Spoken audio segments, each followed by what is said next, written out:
खुशी तो होते बा, लेकिन अपार खुशी ये होता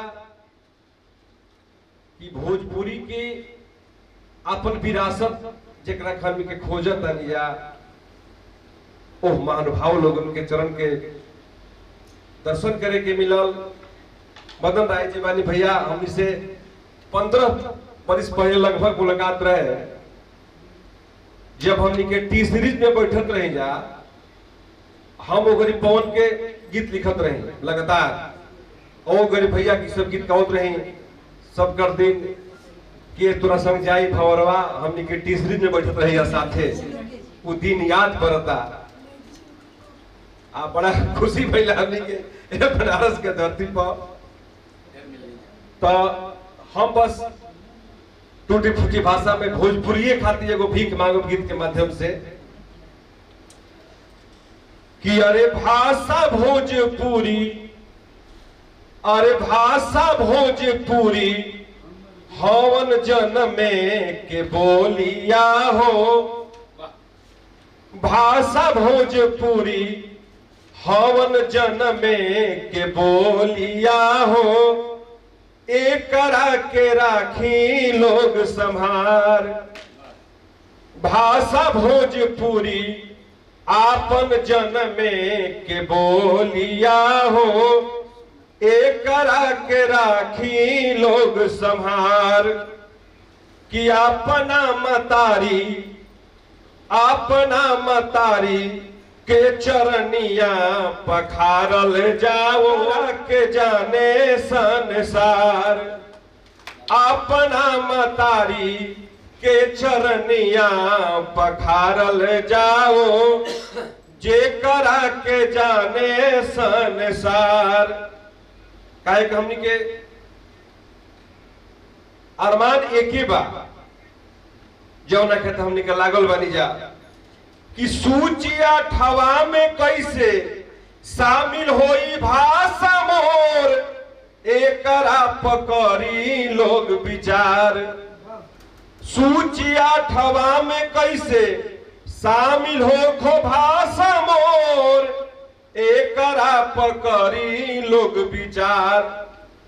तो साफ सुघर गीत गाई मिलिया से थाना नात, साफ सुघर गीत मदन भाई लिखा कि साफ सुघर गीत गाई मिलिया से थान नात, डांट के भगा दी सरकार। भाषा भोजपुरी आपन जनमे के बोलिया, एकरा के राखी लोग संभार। ऐसे कि हमनी के भोजपुरी मतारी भाषा है, सब भाषा का ट्यूशन लगेला, तो भोजपुरी भाषा के तमाशा जन बनाओ लोग, हाथ जोड़ी करीला गुहार। भोजपुरी भाषा के तमाशा जन बनाओ लोग, हाथ जोड़ी करीले गुहार। काहे कि डॉक्टर राजेंद्र चंद्रशेखर बोललन बोलिया के, भारत प्रथम राष्ट्रपति ये भोजपुरी माटी दिल भैया, कई को प्रधानमंत्री भोजपुरी माटी दिलस। तो डॉक्टर राजेंद्र चंद्रशेखर बोललन बोलिया के, जेकरा प भारत के सिंगार। भाषा भोजपुरी आपन जनमे के बोलिया, एकरा के राखी लोग संभार। अंतिम बात कि हाथ जोड़ी बीनती बा, गिनले न गिनती बा, के कर धरी नाम उचार। कि हाथ जोड़ी बीनती बा, गिनले न गिनती बा, के कर धरी नाम उचार। कि बाड़ा रे दुखित बाड़ा हो दुखित, अजय भोजपुरी भाषा पर अब कतना होइहन अत्याचार। अत्याचार भाषा भोजपुरी हवन जनमे लोग विचार। बहुत बहुत धन्यवाद। अगला कड़ी में भैया के जाए कि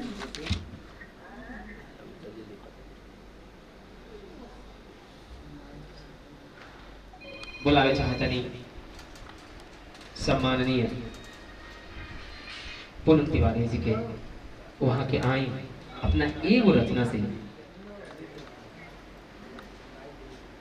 अच्छा ठीक बा, हम प्रमीला श्री तिवारी जी से आग्रह करते निवेदन करते कि वह आई और अपना बुखार बिंदु से कई लोग हैं इनका के संचालन में, और बहुत अच्छा लागल सुन के गीत जम के कि भोजपुरी का, लेकिन खेत के बात बा कि हम तो बहुत छंद लिखले वाले गजल छंद गीत कविता, लेकिन भोजपुरी में पिछड़ गई। भोजपुरी बने तो अपन कुछ रचना लेके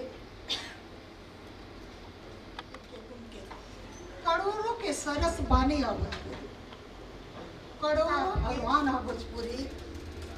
भोजपुरी बोल के देख ली, भोजपुरी बोल के देख ली ही मनवा के हर कलुष भेद मिटा के देख ली। भोजपुरी बोल के देख ली, रगे रगे मधुर एहसास जगा दी। भोजपुरी रगे रगे मधुर एहसास जगा दी, मनवा के हर कलुष भेद मिटा दी। एगो ये गुजारिश बा, एगो ये गुजारिश बा कि अश्लीलता से दूर रखे के बा भोजपुरी। यही से भोजपुरी तनी पिछड़ गई। भोजपुरी में बहुत अश्लीलता आ गई रहे, या तो चलचित्र हो, चाहे गायकी हो, चाहे नृत्य हो, हर में यही से भोजपुरी के और मर्यादा की चादर ओढ़ावे के बा भोजपुरी के सबसे जरूरी बात बा। अब भोलानाथ के आयल बने बुलाहट पर, तो सबसे पहले वंदन भोलेनाथ के हम करत नहीं, तो एक सवैया के माध्यम से तन से मन से वचनामृत से शिव शंकर के नित बंदन बा। तन से मन से वचनामृत से शिव शंकर के नित बंदन बा। जगदीश महेश सुरेश विभु तव पूजन से उर चंदन बा। जगदीश महेश सुरेश विभु तव पूजन से उर चंदन बा। पल ध्यान करी अखिलेश्वर के, पल ध्यान करी अखिलेश्वर के, तब लागी अंतस चंदन बा। पल ध्यान करी अखिलेश्वर के, तब लागी अंतस चंदन बा। आ जग पालक है, जग पालक है, भवतारक है, न तो हो नित के अभिनंदन बा। जग पालक है, भवतारक है, न तो हो नित। काशी विश्वनाथ राउर बनल रहो कृपा, एकरा से बेसी कुछ कीर्तन के आदमी से रौरा से अरज बाटे, राउर मन चाहिए बाबा। रौरा से अरज बाटे, केहू ना हताश होके, केहू ना निराश होके, नारी के दमन नहीं दुनिया में चाहिए। जेके बहुत बहुत धन्यवाद बा, आभार बा। तो माई के सेवा ऐसा कोनो भलाई ना होला, माई के सेवा ऐसा कोनो भलाई ना होला, और दुनिया में बुनिया ऐसा कोनो मिठाई ना होला, और दुनिया में बुनिया ऐसा कोनो मिठाई ना होला। रस से भरल पियर बुनिया, रस से भरल पियर बुनिया, खाला बड़ा प्रेम से दुनिया, खाला बड़ा प्रेम से दुनिया। लड्डू बुनिया बिना शादी का सगाई ना हो। लड्डू तो बहुत बुनिया हमने के पारंपरिक मिठाई है, और बहुत ही चलल आ रहा बना, शादी हो ना ब्याह हो। भगवान गणेश के लड्डू बहुत प्रिय है, वैदिक युग से चलल आ रहा बा, और सब अपने आप में सागर है। माई के ममता के कोनो किनारा नहीं थे। मालिक के सोच समझ के ऐसा नाता बनौले बड़े कि माई ऐसा नाता कोनो प्यारा नहीं थे। और हम अंत में एक सुना रहल बने अपन प्रार्थना कृष्ण भगवान। छोटा सा बात, सुना दी सुना दे मुरलिया सुना दे मधुर प्रेम से सान जिंदगी खिला दे सुना दे मुरलिया सुना दे मधुर प्रेम से सान जिंदगी खिला दे रहलाप से दूर सजावा सवारिया तनिक श्याम सुंदर जलवा दिखा दे सुना दे मुरलिया सुना दे मधुर प्रेम से शाम जिंदगी खिला दे बजा के मधुर तान मुरली मनोहर हुनर श्याम दुखियन के जिए के बता दी बजा के मधुर तान मुरली मनोहर हुनर श्याम दुखियन के जिए के बता दी दया कुछ दिखाए नजर ना चुराए मदन मोहना मात ऐसन सजा दी मदन मोहना मात ऐसन सजा दी ढूंढत गीत गैल जिंदगानी ढूंढत गीत गैल जिंदगानी कहाँ धाम बा श्याम राउर पता दी कहाँ धाम बा श्याम राउर पता दी। तो बस यही के साथ हम अपना वाणी के विराम देते रही और राजेश के बहुत बहुत धन्यवाद। पौलगी बा जथा जोग बा छूट ये हुई ओकरा के जथा जोग बा बढ़िया बा ओकर पौलगी बा। देखी भोजपुरी झुरवानी के बबुरवानी के खरिहानी के बाग बगीचा के भाषा है एसी में के भाषा ही ना है। तारा एसी से बेसी हमारा फूस के पलानी और तारा फ्रिज के फेल कर दी घैली के पानी। भोजपुरी ही भोजपुरी है। भोजपुरी के यह दुर्भाग्य बा बेरा। देखी दुबराव महाराज हमरा के यहाँ गोइले आ जाके कहले औध बिहारी ओझा एगो गायक रहन जरा राग सिद्ध रहे कहले कि मलिक जी के हम संगीत सुनना चाहते नहीं तो लोग बोई तो कहले कि महाराज के बोलावो तारा सुने के बाद हम जाइए भी तो महाराज से जाके कहल लोग कि बड़ा मुडई हवे चली रहुआ वह महाराज गोइले कहले कि हमरा के मेघ राग सुना दी तो कहले कि मैं अन्न खरिहानी में बा भूमि छपनो कोट पड़ जाए तो कहले कि सुनाई मन गुजारी माफ कर दे वह मेघ राग गौले हुए हा बुनी पड़े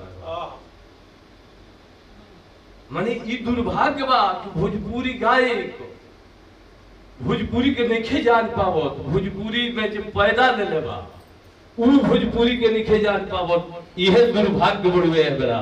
भोजपुरी ऐसा हो देखी कुछ दिन पहले नीलकमल सिंह अक्षरा सिंह पर कमेंट कैले तो पत्रकार लोग हमरा के यहाँ आई आके कहल लोग कि भोजपुरी है हम कहनी कि भोजपुरी के फिल्म और गाना से भोजपुरी के पहचान हुई। भोजपुरी हमारा इतना शील है इतना सलील है इतना सभ्य है कि ज्ञान के राजधानी भोजपुर में बनल काशी ज्ञान के राजधानी है ये देश के। वही पर एक बात हम कह देनी कि वीरभद्रंगी जे कर बाबा और भंगी जे कर तह तह चुनरिया सतारंगी भोजपुरी हो। राहुल सांकृताय ने हमें प्रेमचन के बाए ने हमें ढोल भिखारी बहंगी भोजपुरी हो। तभी गुजी के संगी हुए गोरख के सारंगी हुए बाबा विश्वामित्र सबूढ़ंगी भोजपुरी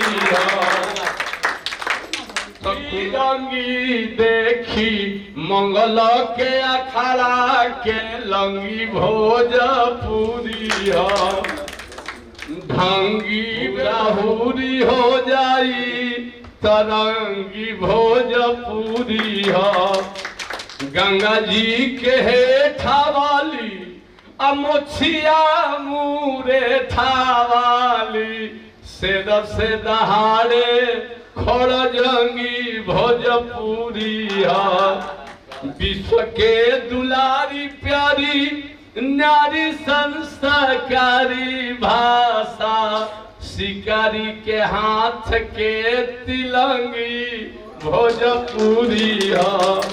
आई वो छोट एक कविता बा सुना देता नहीं भोजपुरी का भोजपुरी पर देखी अनाजा ने कबलाल किला से मूर्ति तो सही सोहेले हमार भाषा भोजपुरी न्याय गति लीन ह सहजे प्रवीण ह भाषा रसिक हेतु नाया कमसीन ह क्षेत्रीय संगीन लोक के मुखड़ा मलिन ह काहे की हिंदी के मझली वहीन ह एकरा के बोले वाला होले सदाचारी लाचारी में दिह तो मिठास लागी गारी आ सीखे के मन बताओ गुमतारी जैसे अइल बक्सर में अवध बिहारी।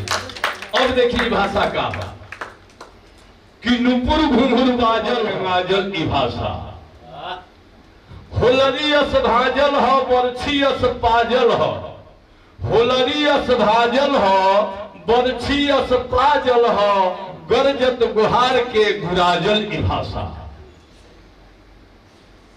तो हर के ऊपर आजल हो ट्रैक्टर के नाम बड़े बड़े ई बुझी की तारी से बोल बा दाना बोड़ हो ये को बिया मार ना खाई हर के ऊपर आजल हो टाठ फरल गाजल हो सीध संत कंठ अंदाजल ई भाषा आ मधु लेखा भीजल हो बासमती सीझल हो रत्नारी नयनन के काजल ई भाषा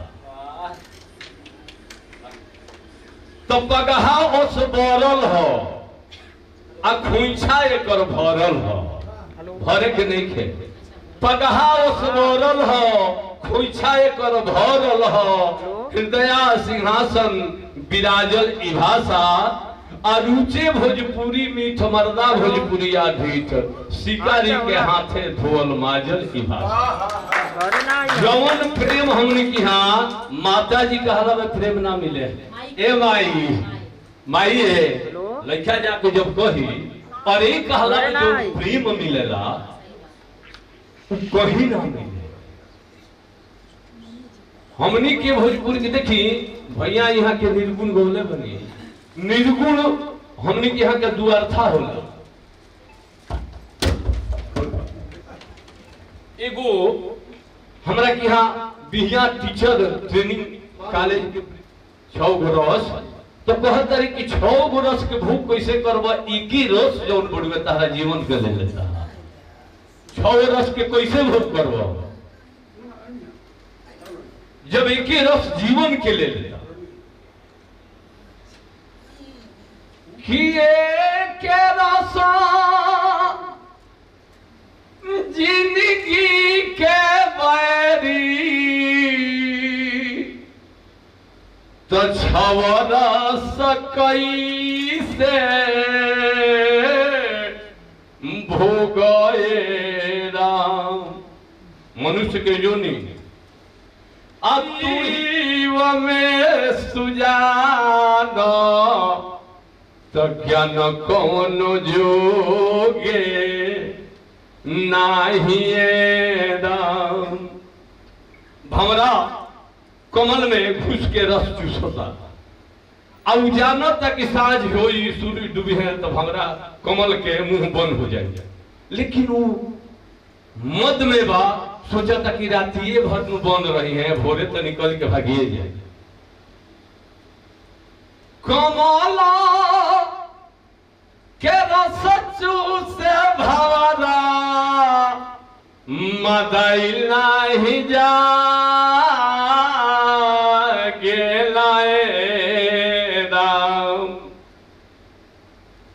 पानी पिए आवेली हसीनिया कनाल संग लीली भागे राम मात्र एक रस में उसका जीवन लीला समाप्त हो गया। सांप जमुना के देख के हमने के दूरी भागे नहीं धोनी सुन के मोहे विषधरवा माने धुन एगो बिन के धुन सुन के बिस्तर जौन बड़ुआ आराम से पकड़ा के चल जाता। बताइए एगो रस जीवन के ले लेता 6 गो रस के भोग कैसे कर। देखिए भिखारी ठाकुर कल्पना भिखारी के सबसे बूढ़ नचरुआ ना गाई तो कहली कि का है तरौआ स्कूल में सिखले वाली भोजपुरी के जौन भाव हो हम एक बार गा के आवत रही आज से 20-25 वर्ष पहले आई वीडियो बना दी। अच्छा बुरबक माना तो बुरबक होला। अब बताइए जगरम लुकार गबड़ घिचोड़ माटी से हनुमान सिंह इतना बढ़िया लेखक कि काड़ा छाड़ा झाझ झिलोरा कमर कस पैजनिया काड़ा छाड़ अमय अध्यात्म में जमुना पर भइल बाटे भीड़ नीर कैसे भरबुए जाने काड़ा छाड़ा झाझ झिलोरा कमर कस पैजनिया अब बंसी के तान सुन के बान लागत बा सन्मुख उठे जैसे पीर नीर कैसे भरबुए जाने। हनुमान सिंह यह भिखारी ठाकुर देखिए केहू लिखे सदर भिखारी का लिखले कि पीला राम नाम रस घोरी दे मन यह अरजबा मोरी घर के खिलट बहुत बनौला अचरा कंठ मनोरी। देखिए वो गहने है घर के खिलट बहुत बनौला अचरा कंठ मनोरी कौड़ी कौड़ी माल बटोरला कैला लाख करोड़ी दे मन की है अरजबा मोरी। बंका तोन लंका नियन जोरी कुता मांस न चोरी कहले भिखारी की हरिगुण गावा रघुबर चरण गहोरी दे मन ये अरजबा मोरी। ऐसे भोजपुरी जौन बा भोजपुरी बहुत तरह के हो। भोजपुरी मंतसूरी हो मृगनाभि के कस्तूरी हो सिंदूरी आभा ले बारे खिया उठान कोहिनूरी हो निश्चल पवित्र गंगाजल मन निर्मल उमजल धुरियाइल तन आल्हड़मा टी अंगुरी हो। भोजपुरी मंता छुरी है कान्हा पर लौरी बधारी हो कान्हा पर लौरी बधारी हो मिली है लयदार शिकारी हो अनसाह थोड़े थोड़े सूरी हो। भोजपुरी बोलता ना जी गाना हो कि भोजपुरी बोले वाला जी हजूरी ना करी ए भैया तू छनकल रही हो होले सोझिया सूरी अब हाला छुरी मत देख लई हो बदला लिहे जरूरी जी है दिहे मुझ ऐसन थूरी जी हजूरी ना करी है ना मजदूरी जब ले घेरी ना मजबूरी हवे बड़ा सबूरी खई है साग 5 स्टार में जात रहो बाभर जनेरा के ठूरी जनेरा के उलवा फाँक लिए आदमी दिन भर भूखे ना लगे। तो ये दुर्भाग्य बा रहन सहन हमनी के जितना पवित्र कल्चर हो। देखिए हमरा के यहाँ के एडीजी अनिल ओझा एक बे बोलौले हमरा के दिल्ली पुलिस के एडीजी बोलौले कहले कि ओम प्रकाश तो उनके गांव के उनके गोतिया गांव के ना गोतिया अब बोलौले कहे कि ओम प्रकाश छोरे भिखारी ठाकुर के हनुमान सिंह के गाना सुनाओ तो हम कहते कि तले आगुले सहलुइया कहता कि अरे पुड़िया के चौपट के कटनो में भर तो हम कहने कि भैया पूड़ी ई का करबो तो ले जाए दिल्ली कुलाईएस ग्रुप में देनी हम कि देखा हमरा के यहाँ कर कैसन स्टैंडर्ड हो कि 8 दिन खराब ना होई पूरी खइबा अब तो प्रोविजन में बनता लिखो फेंको इहे दुर्भाग्य जीवन के अपनावे के परियो शैली के अपनावे के परियो ना ऐसे शुरू बबे से भइला समाप्ति तमंदा किनी जटा जूट नीलकंठ कालकूट दूज के मयंक के मुकुट महादेव जी बदन में बिलसत भभूत काम कई निभस्मी भूत नाव के कि मलावा नागावा ये भोले ऐती गौरा मैया संगवा के लायक नहीं एकदम नीचा।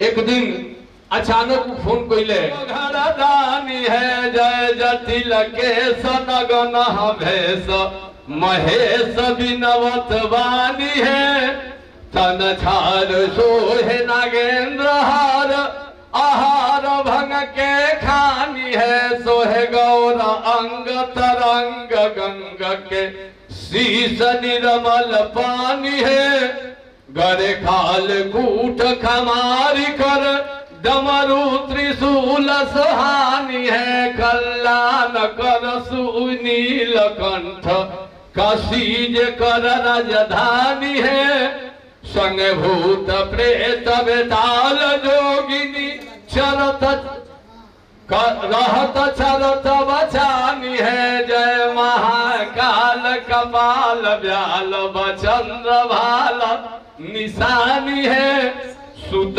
सेनापति गणपति उमापति घोर भर पुजानी है शिवानंद के महतारी बाप तु जय हो शंभु भवानी है।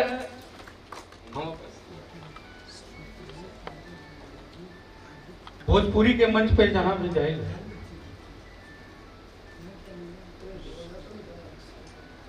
तो निभोरा बा हमारे भोजपुरी के लिखवैया लोग से कि दुल्हन के अचरा मत लिखो, दुल्हन के अचरा मत लिखो, भूतन के पचरा मत लिखो, ऊंच नीच अब ढेर भइल पोथिया पतरा मत। दुल्हन के अचरा मत लिखो, भूतन के पचरा मत लिखो, ऊंच नीच अब ढेर भइल पोथिया पतरा लिखो। लिखो भगत और शेखर सुभाष के चढ़ल जवानी तो लिखो, अरे हो सके तो फिर से पांचाली के आंख के पानी तो लिखो। दम्बा अगर कलम में तो तेजाब डाल दो कागज पर, दम्बा दम्बा दम्बा अगर कलम में तो तेजाब डाल दो कागज पर, मुअल मुर्दा भी उठ बैठे अमृत बरसाता कागज पर। जे ना कर सको अगर ऐसा, तू ना कर सको अगर ऐसा तो झूठिया टांग अड़ावो मत। कवि या कविता के परिभाषा हमरा के समझाओ, कवि या कविता के परिभाषा ताना ई जिंदगी कहवा हसाई आ कहवा रोआई, कहवा रोआई आ कहवा हसाई, पता ना ई जिंदगी कहाँ लेके जाई, पता ना ई जिंदगी। जहिया से चलनी हम चलते चलत बानी, जहिया से चलनी हम चलते चलत बानी, दिन रात बीतेला एक ही चक्कर खानी, दिन रात बीतेला एक ही चक्कर खानी, कोल्हू में कबले उमरिया पेराई, कोल्हू में कबले उमरिया पेराई, पता ना ई जिंदगी कहाँ लेके जाई, पता ना ई जिंदगी। केहू मिलल केहू छूटल बा पाछा, अब ले न मिलल केहू संगी आछा, केहू मिलल केहू छूटल बा पाछा, अब ले न मिलल केहू संगी आछा, का जान कहिया सजनवा भेटाई, का जान कहिया सजनवा भेटाई, पता ना ई जिंदगी कहाँ लेके जाई, पता ना ई जिंदगी। ये गीत के अंतिम बंद हम बोले प्रीतिया लगवनी,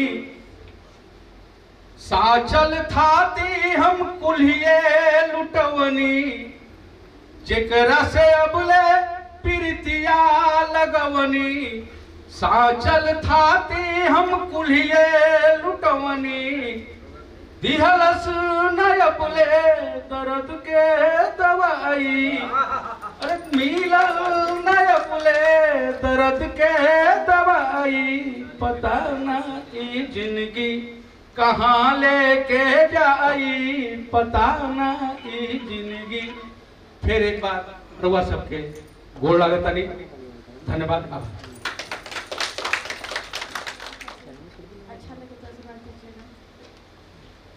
जमाना कहाँ खो गए, रीति कैसन नया आ गए, याद आवे लगल के बितल बतिया बहुत, याद आवे लगल के बितल बतिया बहुत, अखिया लोरवा बहावे जियरा भर गए, अखिया लोरवा बहावे जियरा भर गए। अब तो पहले नियर बात ही ना रहल, अब तो पहले नियर बात ही ना रहल, अब तो केहू के केहू कहे ना सुनल, प्राण संतान में जिकर रहे बसल, प्राण संतान में जिकर रहल बसल, बेटा माई न बाबू के कहे कहल, हाय रे जमाना देखा कैसन बायल, हाय रे जमाना देखा कैसन बायल, चेंज होत जाता सब कर लाइफ स्टाइल, हाय रे जमाना देखा कैसन बायल, चेंज के मेहरी के आगे भूलल माई के दुलार के। पुस्तक एगो काव्य संग्रह बा। पुस्तक जब कवि के अमर कर देवेला, काहे से कि कवि अपना मनोभाव के पिरो के अक्षर में और ये ओकरा के कलमबद्ध करके पुस्तक के जब घर भर के सम्मान होली बेटी, माई बाबूजी के दिल के अरमान होली बेटी, कैसे बराबरी करी के हो इनकर दर्जा ऊपर बा सबसे महान होली बेटी। अपना बाबा के बगिया के फूल है, अपना बाबा के बगिया के मरकरी, छूट कर गए माई से चिंगारी है, जवन टूटे ना पक्का वसूल है, अपना बाबा के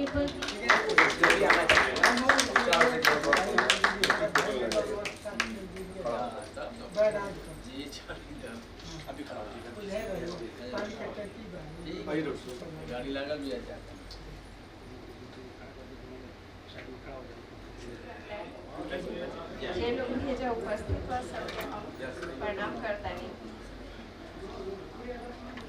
अभी जो खैर बीच में अभी कार्यक्रम में ये सुन हो गए, थोड़ा सा मन हत उत्साहित हो जाला पर कि कोनो बात नहीं कि आज हम दो भाव लेकर के आई रहने भोजपुरी के ये सम्मेलन में। पहला भाव तो जो हमारा मन में आज से 7-8 साल पहले आई रहे भोजपुरी के दुर्दशा पर, तो वो अभी हम अभिव्यक्त करे से ना चुके। जब शिकायत रहे कोई भी जे स्त्री या पुरुष माँ रूप में सबसे ज्यादा या बहन रूप में या बेटी रूप में भोजपुरी के गीत सुन करके जे आहत मन रहे तो मन में शिकायत रहे। उस शिकायत के भी हम लोग इनके समक्ष उपस्थित रखे। लेकिन जब आज हम आईनी हम या फिर बाद में जैसे जैसे उम्र बढ़ेला परिपक्वता आवेला तो कुछ सम्मान के भाव भी जागेला अपना भाषा के प्रति। तो उस सम्मान के प्रति भी जो सोच बा ओकरो के हम जाहिर करब। आज दो भाव हम लोग इनके समक्ष लेके आई बनी। पहला भाव जो शिकायत के रूप में बा पहले हम प्रस्तुत कर देता नहीं। हालांकि जो मूल कविता बा हिंदी में बा जगह के अनुवादित कैले बानी संतोष ओझा प्रभाकर जी। ओकर शीर्षक बा भोजपुरी और हमार शिकायत के जो भाव बा वो भोजपुरी में अनुवादित कैले बानी। तो वो चलो इनके सामने रखा था। जहाँ तक हमारा उम्मीद बा कि वो बिहार विशेष संघ में भी छप चुकल बा। हाँ अच्छा अभी पहचाने हमरा के प्रणाम करता ही। तो भोजपुरी कोशिश करता नहीं रोड़ा लोगन के सामने रखे के का अपन भाषा भोजपुरी का अपन भाषा भोजपुरी लुका हो राजाई का अपन भाषा भोजपुरी लुका ओ राजाई अतने तक राही के फगुआ चैते में भुला जाई का अपन भाषा भोजपुरी लुका ओ राजाई सिंगार प्रेम रस के कही फुहरे लिखनी लिखाला सिंगार प्रेम रस के कही फुहरे लिखनी लिखाला लागता की फुहर के छोड़ के और कुछ ना रही पाई का आपन भाषा भोजपुरी लुका ओरा जाई पुहतानी गीत गवनई औरी पुरन का लोगनी के सोच विचार पुरन का पुहतानी गीत गवनई औरी पुरन का लोगनी के सोच विचार फुफुती चोली चुनेरी के छोड़ी ना सोचा पाई का आपन भाषा भोजपुरी लुका ओरा जाई पुहरे लिखनी लिखे गावे खातिर अतना मन डूबल बा पुहरे लिखनी लिखे गावे खातिर अतना मन डूबल बा निरस बेरंग छोड़ी के कुछ ना देखा पाई निरस बेरंग छोड़ी के कुछ ना देखा पाई का आपन भाषा भोजपुरी लुका ओरा जाई नाता गोता गोतिया के विधुना गइल नाता दुना गइल लिखवैया गवैया के लिखले बता जाई पीछे बाजार माई बेटी बहिन के इज्जती पर का कहल जाता चलते रहिया सुना जाई बीचे बाजार माई बहिन बेटिन के इज्जती पर समझ गए हो कि हम का हमार भाव बा कि भोजपुरिया लोग जब तक ले राह से चलते माई बहन बेटी के जब उस शब्द पर ना डाली तो ओकर भाषा पूरा ना समझल जाला आ ई बात पढ़ल लिखल हो के चाहे अनपढ़ हम देखी ले कि सर्वांग सब के मुंह पर इहे बसल बा ओकरा पर हम शिकायत जे बा हमें रूप में कह रहल बानी कि पीछे बाजार माई बेटी बहन के इज्जती पका कहल जाता चलते रहिया सुना जाई लागता कि ऐसन लोग के घर खानदान भरी में समाज वाला निपुण निमनाई ना देखा पाई ऐसन लोग के घर खानदान भर में समाज वाला निपुण निमनाई ना देखा पाई।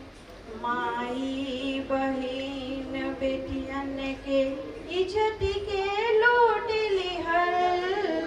बुद्धि विवेक मन के नाश नाटका कहाई। का आपन भाषा भोजपुरी लुकाओ जाई। दादा बाबा काका लोग, दादा बाबा काका लोग महाभारत ऐसन चुप बाड़े। दादा बाबा काका लोग महाभारत ऐसन चुप बाड़े। तो पुश्तैनी विरासत के चीरे हरण न हो जाई। दादा बाबा काका लोग महाभारत ऐसन चुप बाड़े। तपुस्तैनी विरासत के चीर हरण नो हो जाई। गजबे लागे लाई सना सवख के समाज पर। गजबे लागे लाई सना सवख के समाज पर। बानी हम हरान ऐसना पसंदों के बाद दुहाई।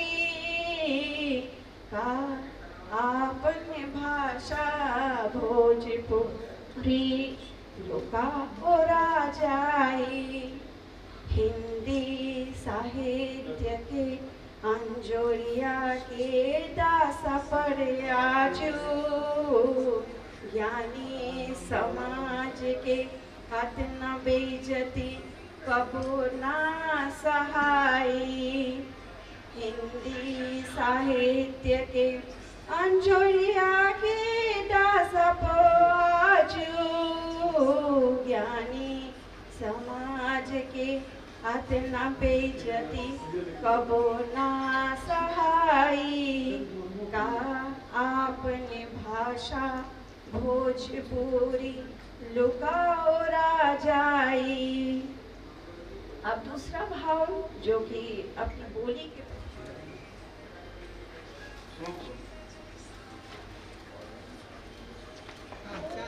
जी अपने हमारे बोलिया माई के गर्भे से मिलल उपहार नाही तो बाटे पहिला उधार बोलिया।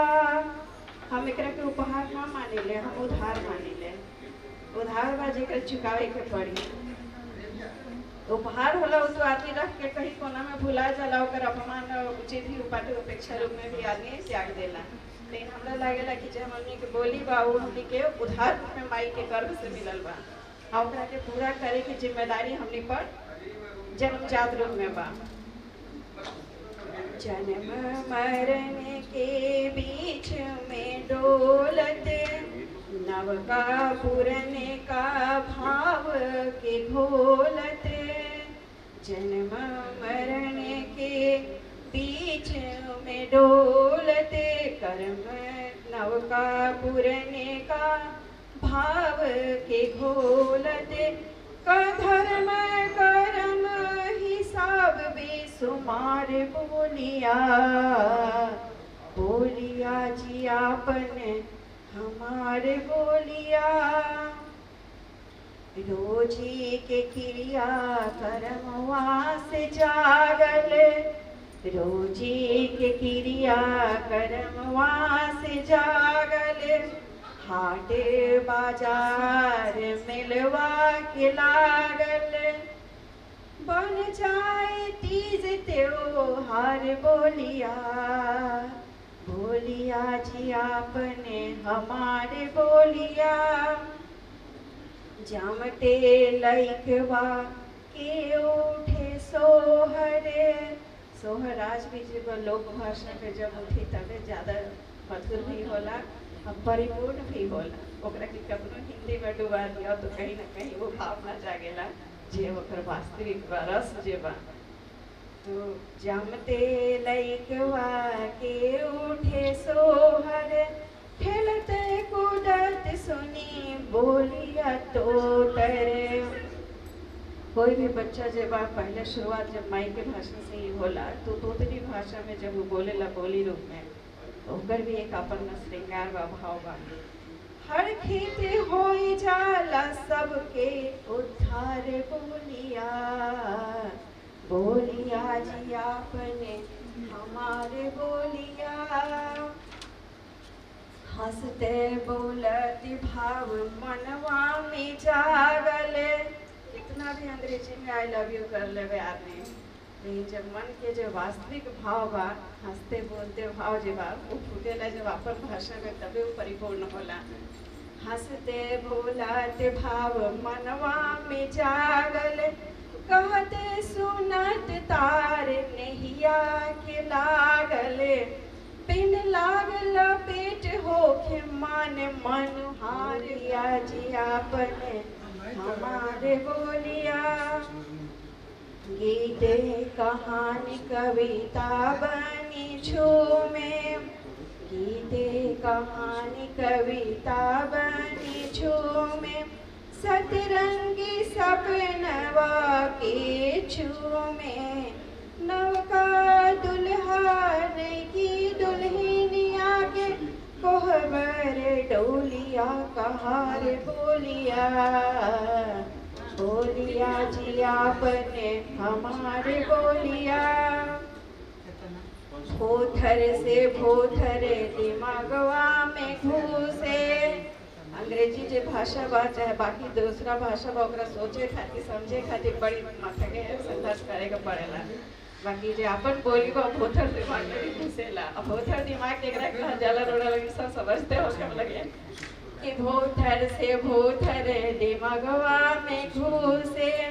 उठलिया से रस जैसे अमवा के चूसे, विश्वास भरल तहार बोलिया। विश्वास से भर कर जो भी बोला जाए उसका एक अलग ही प्रभाव होखेला। हो चाहे भोजपुरी में हो क्या अपन लोक भाषा में ही कहे ना हो कि वाकई में प्रभाव पड़ेला। अरे बोलिया मीठा से भरल लड़क बने जवानी के मीठी गोलिया। बेदर्दी लैया खेतवा पथार बोलिया। भगवा चैता कजरी विदेशिया। मासा झूमर मल्हार बोलिया, बोलिया जिया। सारंगी एक तारा सिंगी तासा, मटका ढवा दुरही बीने ओढ़ते। धोबिया लोहारी और कोहार होई जाला रोजी। जो ओकर शब्द बा ओकर आर्थिक पक्ष हर पक्ष में बा, सामाजिक दैनिक जीवन हर पक्ष में बोली। दुनिया वार्षिकोत्सव के में सभी कन्याओं किसके चरणों में बारंबार बंधन की बात करेंगे।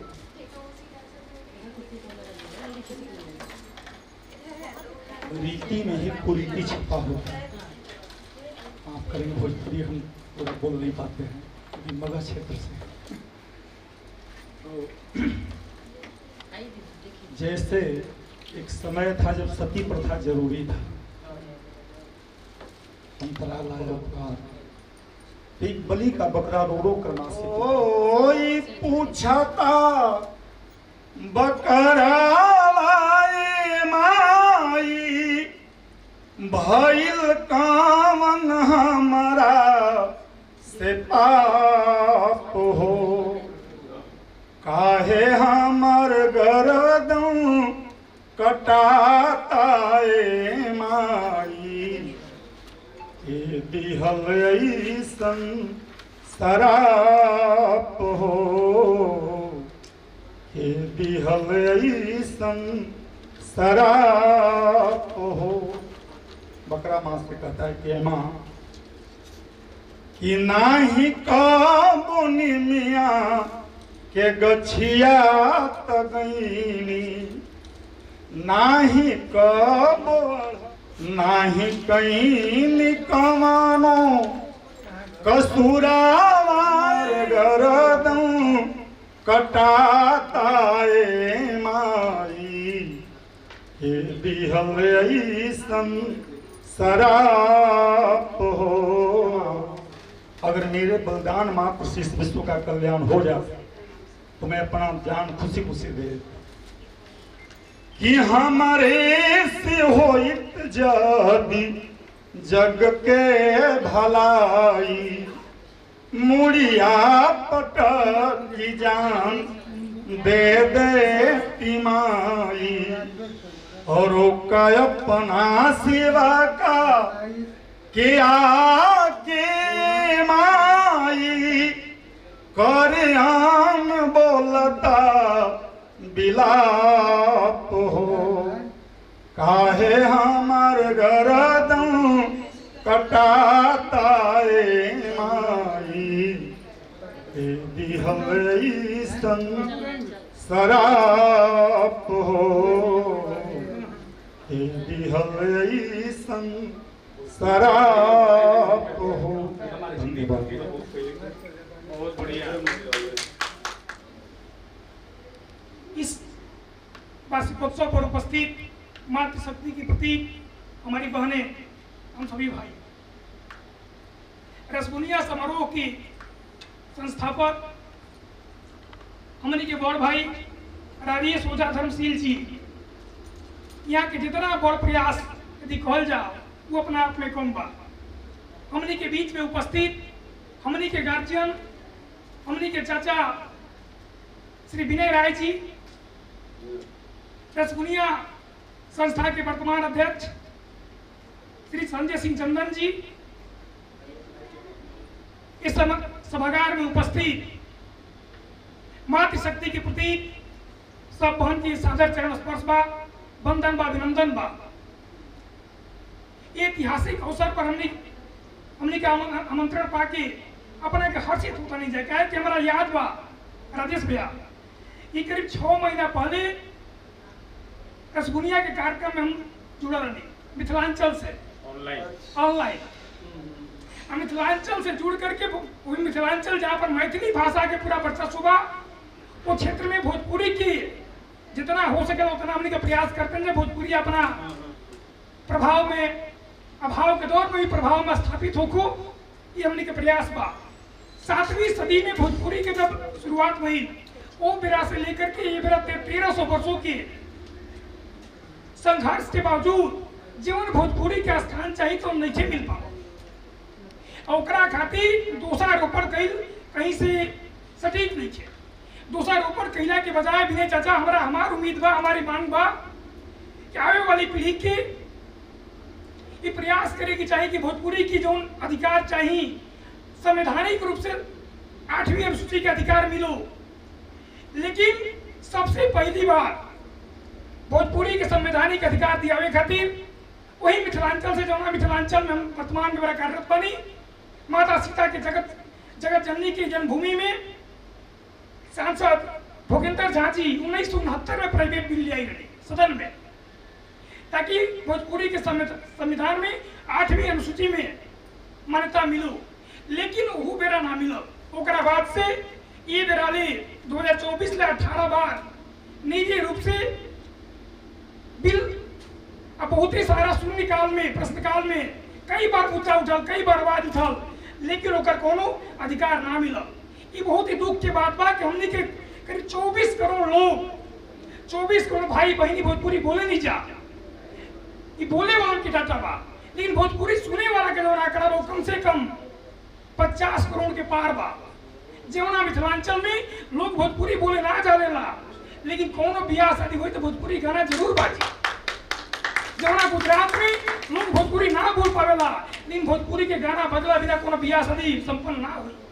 फिर भी दुर्भाग्य बा हमनी के कोनो न कोनो कमी हमनी के अंदर जरूर हुई कि हमनी के अपन लक्ष्य के नहीं प्राप्त कर पावा।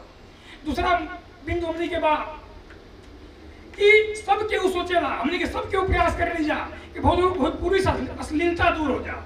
हमनी के गायक बंधु वो लोग दूसरा ऊपर कहीं से भी सार्थक नहीं के। गायक बंधु के का नाम बा कि भोजपुरी में जब लोग अश्लील सुनेला तो हमनी के अश्लील गावे नहीं जा। ये वो सलील गाना गाए वाला गायक की उतना व्यू ना मिल पावेला जितना मिले के चाहिए। फिर भी वो अश्लील गाए वाला गायक से हमारी आग्रह बा, अनुरोध बा कि अपना माई बहन के सामने जवन गाना तू गावत रखा गा सकेला का कबो ना गा सकेला। यदि वो गाना कि उनका माई बहन, उनका माई हमार माई है, उनका बहन हमार बहन है, लेकिन वो गाना क्यों ना गा सकेला। फिर भी हमने के प्रयास करे के चाहिए क्या भोजपुरी से अश्लीलता दूर करके राजेश ओझा जी जिम्मेदार बनी। ये के खाली कर्तव्य बा संजय सिंह जी के कर्तव्य बा ना, हमने के सबकर कर्तव्य बा कि भोजपुरी से अश्लीलता के हमने का दूर करके प्रयास करी जा, लेकिन करत नहीं जा। राजेश ओझा जी जितना प्रयास करतनी सोशल मीडिया के माध्यम से वो अपने आप में पर्याप्त बा। ये काशी विश्वनाथ के नगरी में भोजपुरी साहित्य के समारोह करके रसगुनिया की वार्षिकोत्सव आयोजित करके गोलक जगह बनी। ग्रामीण क्षेत्र से ही ना शहर में भी भोजपुरी की अश्लीलता दूर हुई और भोजपुरी के सुने वाले लोग सार्थक गीत लिखी और सार्थक गाना गाई। ये हमने के आग्रह बा। सबसे बड़ समस्या बा कि भोजपुरी के जो अधिकार ना मिलो काहे ना मिलो। हमने के सब के प्रयास करें जा कि भोजपुरी जौना रूप में आई रहे। भिखारी ठाकुर जी जब अपन नाटक लिखलन विदेशिया बेटी बेचवा, रामनाथ पांडे जी उपन्यास लिखलन में प्रसिद्धता मिली। आखिर जौना मेरा रामनाथ पांडे जी उपन्यास लिखनी बिंदिया उपन्यास 1950 के बाद, भिखारी ठाकुर जी उपन्यास जौना पर नाटक लिखनी बेटी बेचवा। मातृशक्ति के ऊपर कितना आघात हुई और सोच के अपना दिल में इतना कष्ट हुई। सोच के देखा कि बेटे बेचवा के नाटक जो ना भिखारी ठाकुर लिखवन वो मेरा हमने के बेटी माई बहन के का दुख सार है। 1950 से लेके आज के कार्यकाल में 50 साल के जो दरमियान बा जो अवधि बिया एमे जरूर मातृशक्ति के प्रति लोगों के सोच बदलल बा, लेकिन अभी भी प्रयास हमने के करे के पड़ी कि मातृशक्ति के सोच बदलो और मातृशक्ति हमने के आगे आई।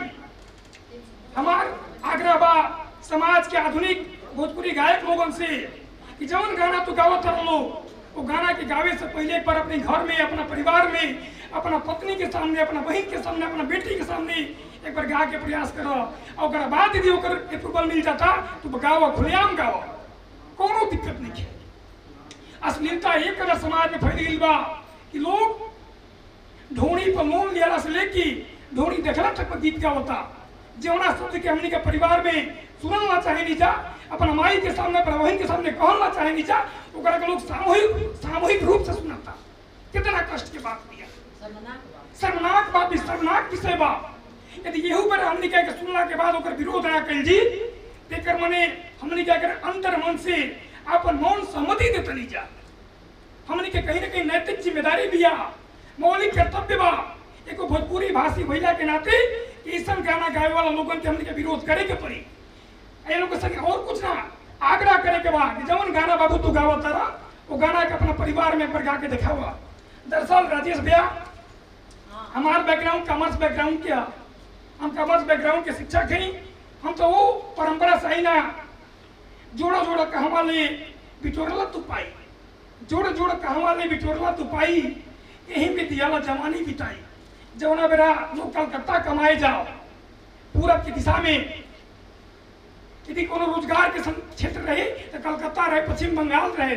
हमनी के बाबूजी, हमनी के भाई, हमनी के चाचा जो हमनी से तनी बड़ बा वो कलकत्ते जाओ। आज दिल्ली और बम्बई हो गई बा। जवना बेरा लोग कलकत्ता जाओ वो बेरा भिखारी ठाकुर जी लिखलन वही जवना बेरा लोग कमाए जाओ कलकत्ता आवे में समय लग जाओ, टेलीफोन के जमाना ना रहे तो हमनी के माई, हमनी के बहन से भी रहे ओकरा मन में शंका होके कि कलकत्ता से निकलना हो तेकर मने काहे निकलना और ओकरा के साहित्यिक रूप से बल दे के लोग प्रयास कर लो। ओकरा संगे संगे वीर कुंवर सिंह जी आरा से स्वतंत्रता के आंदोलन में अपन प्रयास कैनी। एबीसी आजमगढ़ से लेके आरा तक राहुल संकीर्तन की धरती से लेकर के वीर कुंवर सिंह की धरती आरा तक, बलिया से लेकर पश्चिम बंगाल तक, सी छपरा तक भोजपुरी बोले वाला सब लोग बा। ओकरा बावजूद ये बड़ा बड़ा दुख होता कि हमने के राजेश ओझा भैया के प्रयास के बावजूद इजा वो तरह से हमने की लोग ना सुनल चाहत हुआ जवना रूप से के प्रासंगिकता मिले की चाहिए। ये बड़ा कोनो अश्लील गाना रुआ बतावे शुरू कर दी, तुरंत भीड़ लग जाए। दीदी अभी गीत गाओ तरनी है एकदम शर्म गीत जवना की कल्पना ना कल जा सकेला। इतना बढ़िया गीत के जवना स्थान मिले के चाहिए वो स्थान काहे ना मिला। ये खातिर इस समाज में निगेटिव विचारधारा के लोग अपन प्रभावी हो जाता। हम पुनः आग्रह करब अध्यक्ष जी से, संजय सिंह चंदन जी से, संस्थापक राजेश ओझा भैया से, संतोष ओझा भैया से हमने का प्रयास कल जा, मिलजुल के प्रयास कल जा कि भोजपुरी की जौन स्थान मिले के चाहिए वो काहे ना मिलल और हमने का स्थान दियावल जी। पुनः एक बार आग्रह बा, रउआ सबसे हाथ जोड़ के विनम्र आवेदन निवेदन बा कि भोजपुरी की 8वीं सूची में 8वीं अनुसूची में शामिल करावे खातिर हम सब अभियान चलाई।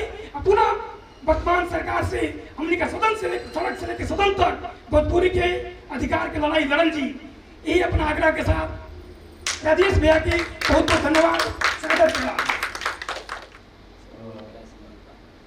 बस बहुत ज्यादा शब्द डंबर ना बात उतना बाचलो नहीं कि और शब्द लगी चल बहुत अच्छा ना ऊर्जा बढ़ते ना उत्साह होगा ना पैसा बढ़ते तो ऐसा ना कुछ कहे की हिम्मत भी नहीं है।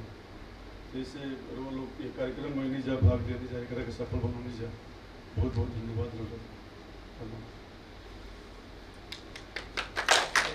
इनका नगरी में हम निकाल बन जा ये मंच पर ये जो इनका नगरी में आवे हमने के मौका मिलल बा एकरा खातिर बहुत बहुत धन्यवाद बा।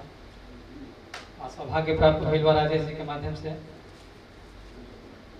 तो रसबुनिया मंच खातिर हम अतने कहब कि कतना बड़ाई करी रसबुनिया मंच के, कतना बड़ाई करी रसबुनिया मंच के विधा के समुंदर लिखवैया सभे पंच के। कतना बड़ाई करी रसबुनिया मंच के विधा के समुंदर लिखवैया सभे पंच के। रस छंद से भरल है में लिखनी लिखाला, रस छंद से भरल है में लिखनी लिखाला। बड़का बड़का कवि लोग के मुंह से सुनाला। कबो गूगल मीट पर कबो जूम पर सभे लौके, कबो गूगल मीट पर कबो जूम पर सभे लौके। फेसबुक पर आके कवि गोष्ठी में छौके। फेसबुक व्हाट्सएप पर निमन लिखनी लिखाला, फेसबुक व्हाट्सएप पर निमन लिखनी लिखाला। भाव भोजपुरिया लेके सभे डूब जाला। केहू मलेशिया इंडोनेशिया से लौके, केहू मलेशिया इंडोनेशिया से लौके। मारिशस से भोजपुरिया शान लेके फौके। एकरा में माटी के सोनहाई सुंघाला, एकरा में माटी के सोनहाई सुंघाला। माई बहन से पुहतैनी गीतिया सुनाला। एक से एक लिखवैया मंच पर एह जुटेले, एक से एक लिखवैया मंच पर एह जुटेले। बढ़ बढ़ के अपन पढ़ाई सभे लुटेले। एक से एक लिखवैया मंच पर एह जुटेले।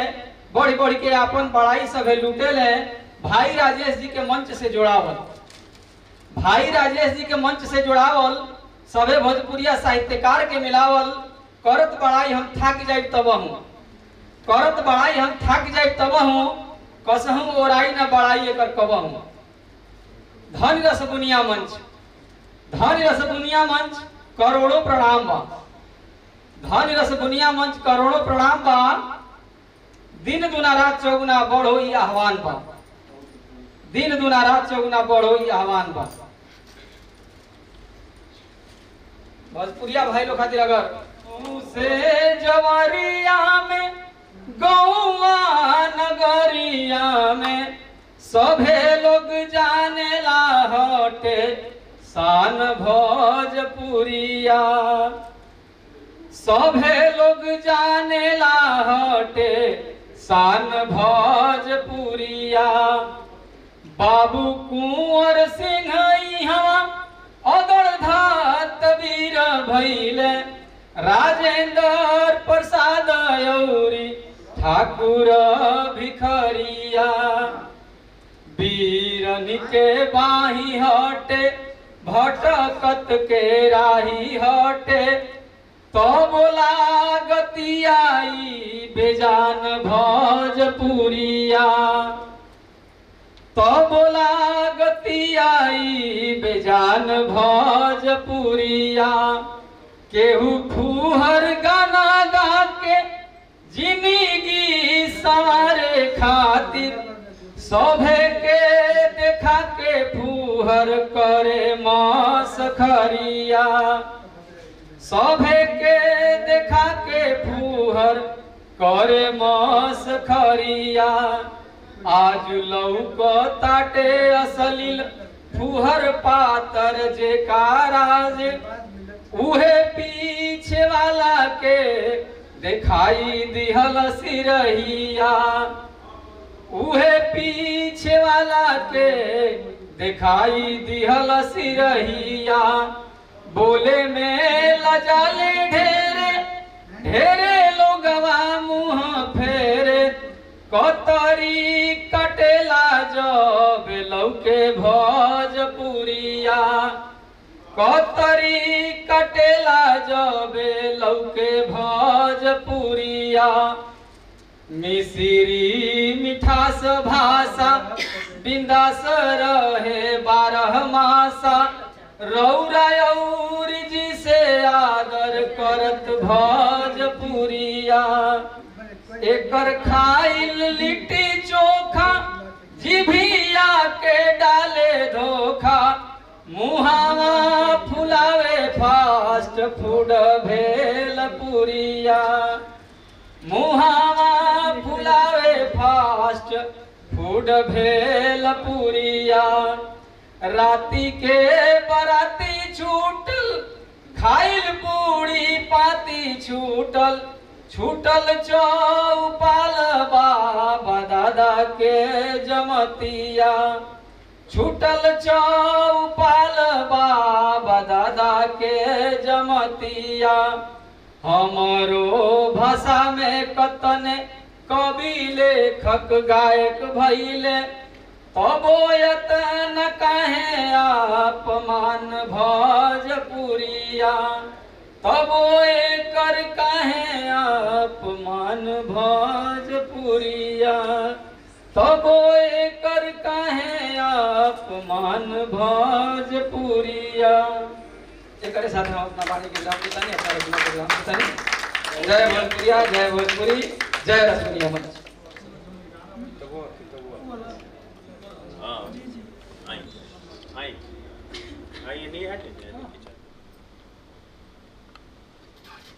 आइए आप भी आइए।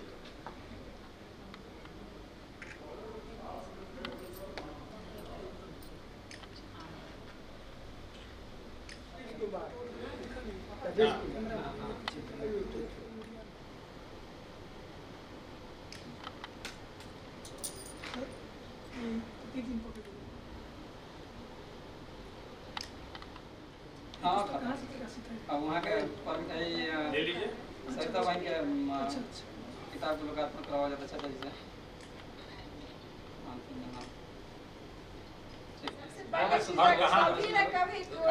शुरुआत तो होखेला जब सिवान भर आ भोजपुरी में ना हां सब अरे चाचा जी साहब वो है जी सरिता भाई राउरे किताब आ रहा हुआ उन्हें खड़ा कर मैंने आई